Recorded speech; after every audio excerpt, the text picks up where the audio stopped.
వాక్యం వినుట వలన విశ్వాసము కలుగుతుంది. ఏం వినటం వలన? దేవుని వాక్యము. ఈరోజు చాలామంది దేవుని వాక్యం కాదు కదా, లోకంలో ఉన్న వార్తలు, మనుషులు చుట్టున్న వార్తలు, వాడేం పోస్టు, వీడేం పోస్టు, వాడేం పొగిడాడు, వీడేం తిట్టాడు, ఇదేమైంది, ఆడి సంగతి ఏమైంది, వాళ్ళేం కొనుక్కున్నారు, వీళ్ళేం వేసుకున్నారు, వాళ్ళెక్కడికి వెళ్ళారు, ఎన్ని చూసుకుంటా ఉన్నావు అనుకో, నీ మైండ్ ఏమైంది? ఈరోజు మనుషుడికి అంట అపవాది టార్గెట్ అంట జీవితంలో, కుటుంబాలకి, ఇంట్లో అటుకొస్తానికి టార్గెట్ టెలివిజన్, ఫోన్, ఈ రెండు అంట. నీ ఫోన్, నీ ఇల్లు యాక్సెస్ అపవాదికి దొరికిందా, దూరిపోతాడు.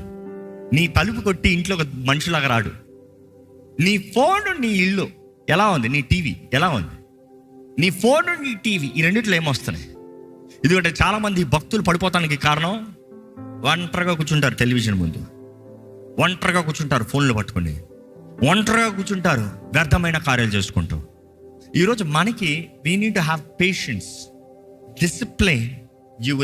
You will be discipline only when you being patient and you have endurance. Endurance కలిగిన వాడే ఈజ్ అ డిసిప్లైన్డ్ పర్సన్. ఈరోజు మిమ్మల్ని అడుగుతున్నానండి, are you really free in your mind?